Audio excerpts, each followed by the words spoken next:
बिरनपुर के भुवनेश्वर साहू हत्याकांड की सीबीआई जांच होगी। छत्तीसगढ़ विधानसभा में राज्य के उप मुख्यमंत्री, जिनके पास गृह विभाग की भी जिम्मेदारी है, उन्होंने सदन में एक घोषणा की और घोषणा ईश्वर साहू, जो कि विधायक है, भुवनेश्वर साहू के पिता, जो विधायक चुन करके आए हैं, उन्होंने ध्यानाकर्षण प्रस्ताव के माध्यम से जो है गृह मंत्री का ध्यान आकृष्ट किया था, उनसे सवाल जवाब किया, जिस पर उन्होंने सीबीआई जांच की घोषणा की। हमारे साथ ईश्वर साहू खुद मौजूद है, इनसे बातचीत करते हैं। सीबीआई जांच की घोषणा हो गई है, क्या कहना चाहेंगे?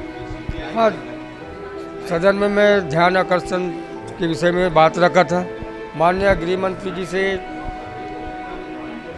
मांग करे कि सीबीआई जांच होना चाहिए करके मोला सीबीआई जांच के आश्वासन दी माननीय गृह मंत्री जी है। अब जाके मोर दिल कुछ ठंडता मिली सनी की और मोला पूरा उम्मीद है कि न्याय मोला जरूर मिले। अब आपको भरोसा है कि जो जो भी आरोपी बचे हुए हैं वो सब पकड़े जाएंगे, सबको सजा होगी? अब पूरा भरोसा है। अब जरूर सीबीआई जांच होगा और जितने भी हम नामजद आरोपी दिए थे ये सब गिरफ्तार हुई। अब जाके मोला न्याय मिली। मैं सरकार से ये उम्मीद चाहता हूँ, माननीय मंत्री जी से ये उम्मीद कर रहा हूँ कि मोला न्याय मिले। आप प्रश्न कर रहे थे कि आपने नामजद 40 लोगों को दिया था, उसमें केवल 12 लोगों की गिरफ्तारी हुई है, तो वो लोग क्या कर रहे हैं, क्यों आखिर उनकी गिरफ्तारी नहीं हो पाई? वही तो यही तो बात रखा ना मैंने सदन में कि क्यों गिरफ्तारी नहीं हुई।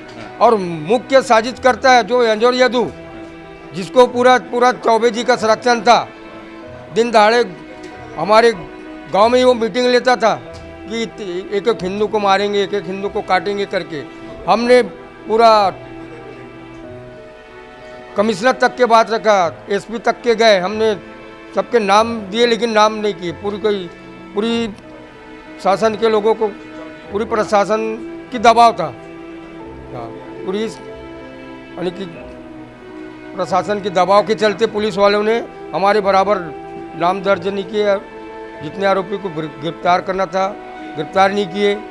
वो लोग राजनीतिक के दबाव से, राजनेताओं के दबाव से गलत तरीके से रिपोर्ट लिखे थे। और अब छत्तीसगढ़ के जो तत्कालीन मुख्यमंत्री थे भूपेश बघेल, वो कह रहे हैं कि सीबीआई जांच से भी कुछ नहीं होने, बहुत कुछ होने। उसको अब सीबीआई के नाम से डर से लग गए, डरने लग गए। वो तो कुछ भी बातें करेंगे। चोर चोरी करता ना तो वो चोरी क्यों करके थोड़ी बताते हो। जब उसको कड़ाई से पूछे जाते, जब वो खुद को बोलते, उसी प्रकार कांग्रेस की राजनीतिक है, वो तो कुछ भी बोलेंगे। आप ये बताइए कि आप अभी कह रहे थे कि कांग्रेस के लोग जो है आपके पुत्र के हत्यारे हैं। हाँ, कांग्रेस की ही लोग ये मेरे लड़के का हत्यारा है। आज कांग्रेस की राजनीति के चक्कर में मेरे लड़के का हत्या कर दिए गए। असली हत्यारा तो कांग्रेस के लोग हैं। कांग्रेस की सरकार हत्यारा है मेरे बच्चे का, जिसने गुंडा के पाल के रखा था, संरक्षण दे रखा था। असली मेन हत्यारा तो कांग्रेस की राजनीति ही में हत्यारा है। अब आपको भरोसा है कि अब आपका जो दुख है, आपका जो दर्द है, उसका इलाज हो जाएगा, अब आपको न्याय मिल जाएगा? हाँ, अब मेरे को पूरा भरोसा है कि विष्णुदेव की सरकार में पूरा मेरे को न्याय मिलेगा।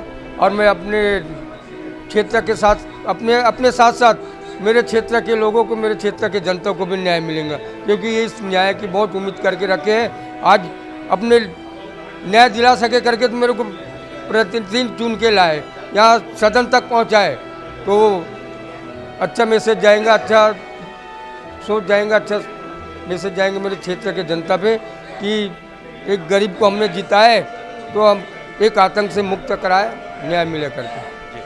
तो आप सुन रहे थे ईश्वर साहू, जो कि भुवनेश्वर साहू, जिनकी हत्या हो गई थी बिरनपुर में 8 अप्रैल 2023 की ये घटना है, जब बिरनपुर, जो बेमेतरा जिले के बिरनपुर साजा विधानसभा क्षेत्र में आता है, वहाँ पर जो एक विशेष समुदाय द्वारा भुवनेश्वर साहू की हत्या कर दी गई थी। और इस हत्या के बाद ये बहुत बड़ा राजनीतिक रंग लिया। बीजेपी ने ईश्वर साहू, जो कि भुवनेश्वर के पिता थे, उनको साथ लिया, उनको अपने राजनीति का एक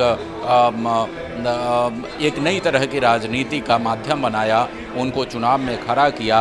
वो फिर कद्दावर मंत्री रहे रविंद्र चौबे को हरा करके, जो कि बीजेपी कांग्रेस के बहुत ही कद्दावर नेता थे, उनको हरा करके विधानसभा में पहुँचे। और विधानसभा में पहुँचने के बाद आज उन्होंने उनका पहला ध्यानाकर्षण, ये भी बहुत ध्यान देने वाली बात होगी कि ईश्वर साहू का पहला ध्यानाकर्षण उनके अपने पुत्र जिनकी हत्या की गई थी, भुवनेश्वर साहू, उनकी हत्या के न्याय को लेकर के था। और उन्होंने विधानसभा में तमाम सवाल किए कि आखिर जो घटना में शामिल लोग थे, जो नामजद अपराधी थे, उनकी गिरफ्तारी क्यों नहीं हुई, आज तक कार्रवाई क्यों नहीं हुई। और जब ये तमाम सवाल गूंजे विधानसभा के अंदर, तो उनके स्वर में बीजेपी के अन्य विधायकों ने भी स्वर मिलाया और ये सब स्वर मिलकर के सीबीआई जांच की घोषणा के अंजाम तक पहुंचा। और अब बिरनपुर की जो घटना हुई थी उसकी सीबीआई जांच होगी और जांच में सारा मामला सामने आएगा। कैमरामैन अजहर के साथ संजय शेखर,